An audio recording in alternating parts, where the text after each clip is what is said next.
Dans les temps reculés, on raconte qu'un jeune homme serait descendu aux enfers pour pouvoir récupérer sa bien-aimée. Cet homme était Orphée. Je me présente, je suis Gris, de la chaîne Le Renard d'Orphée. Laissez-moi vous guider quelque temps dans ce monde fantastique et incroyable que sont les contes et légendes. Prenez place et avec un peu de chance, peut-être qu'un lieu vous donnera envie d'aller le visiter et de découvrir un peu plus en profondeur ces légendes.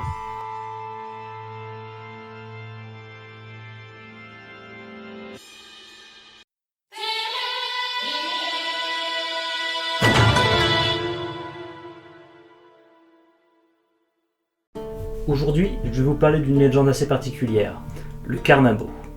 Une légende ardennaise où on nous décrit une créature monstrueuse avec une énorme trompe sur le visage et à l'apparence difforme.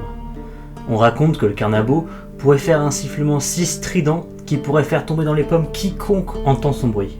Cette créature, plutôt, ma foi, étrange, serait reclue dans les ardoisières des Ardennes, plus précisément dans celle de Monthermé et celle de Rocroi.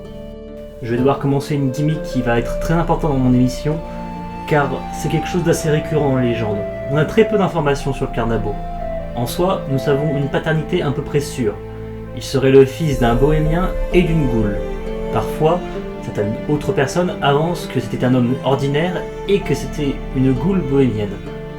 Cela dépend des versions, des contes, aussi même ne serait-ce que de la ville de départ. Par exemple, sur certains de Monthermé, ce sera plus l'histoire du bohémien qui sera retenue, alors que par exemple à Rethel, ce sera plus souvent la piste de la bohémienne goule qui sera gardée.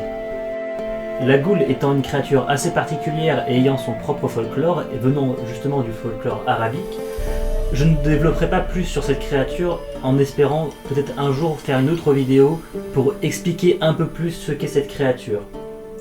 Dans la légende du Carnabo, nous avons une histoire qui revient assez souvent. À vrai dire, c'est la seule contant, en tout cas une des horribles choses qu'aurait pu faire le Carnabo. C'est l'histoire d'une jeune femme qui avait une mère très malade et qui était sur le point de mourir, qui cherchait toutes les solutions pour trouver un remède pour sauver sa mère. Sa grand-mère lui raconta un conte sur une certaine créature nommée le Carnabo qui aurait pu sauver sa mère par un procédé assez inconnu et assez obscur pour le coup. Cette jeune fille s'empressa de courir avec un seau d'eau dans les ardoisières pour essayer de trouver le Carnabo. Elle prit de l'eau dans son seau. On n'a pas vraiment de raison de pourquoi elle prit de l'eau dans son seau pour le coup, mais je pense que vu la pauvreté de l'époque, ça peut justifier qu'elle cherche à avoir de l'eau assez facilement, et puis l'eau devait être assez claire là-bas. Et elle tomba sur le Carnabo. Une créature immonde, repoussante. En la voyant, la jeune fille était à deux doigts de tomber dans les pommes. Puis quand son sifflement strident sortit de son énorme trompe, la jeune femme tomba directement dans les pommes sans laisser son reste. On raconte que le Carnabo l'aurait pris sur son dos et serait reparti dans les ardoisières avec elle. Depuis lors, on n'a plus aucune information sur cette jeune fille. Certains racontent que depuis lors, elle est devenue prisonnière du Carnabo jusqu'à sa mort. D'autres précisent que, après avoir connu cette créature un peu plus en profondeur, elle serait devenue son amant, voire même son amoureuse. Et d'autres récits plus pessimistes racontent que cette jeune fille se serait fait dévorer par la créature des ardoisières.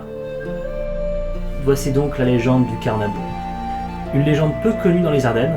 Je veux dire, beaucoup de personnes ne sont même pas au courant que cette légende existe, pourtant c'est quand même quelque chose du folklore qui est assez important. Et je vous invite à vous intéresser à cette légende et à vous intéresser aux lieux, donc c'est-à-dire les ardoisières de Monthermé et de Rocroi, donc deux lieux magnifiques à aller voir. Donc je vous conseille personnellement d'aller essayer de vous rendre visite à la fin du confinement. Ce sont deux lieux très atypiques, que ce soit pour Monthermé, qui est assez traditionnel, et vous aurez une possibilité de voir les ardoisières de loin, car évidemment, rentrer dedans serait bien trop dangereux. Et pour ce qui est de Rocroi, la ville étoile, je vous conseille aussi fortement d'y aller, car c'est une ville vraiment particulière, c'est une ville fortifiée en forme d'étoile, ce qui est très atypique, avec une architecture assez incroyable.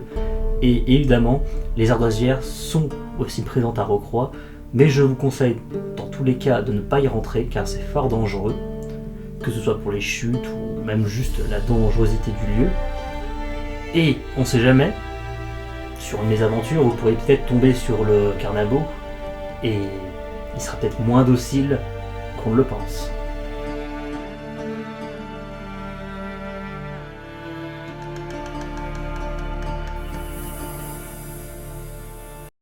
J'en ai fini avec la légende du carnabo. Ce fut une légende très intéressante et assez compliquée à documenter car on a très peu de documents attestant du carnabo et surtout très peu d'autres légendes relatant des faits de cette créature. J'espère que cette vidéo vous a plu et a pu vous informer plus précisément sur les lieux, sur la légende et sur la créature et vous faire découvrir une créature du folklore français assez particulière et assez étrange qu'on n'a pas l'habitude de voir. J'espère que cette vidéo vous a plu. C'était Gris du Renard d'Orphée. Je vous souhaite une bonne journée. Au revoir.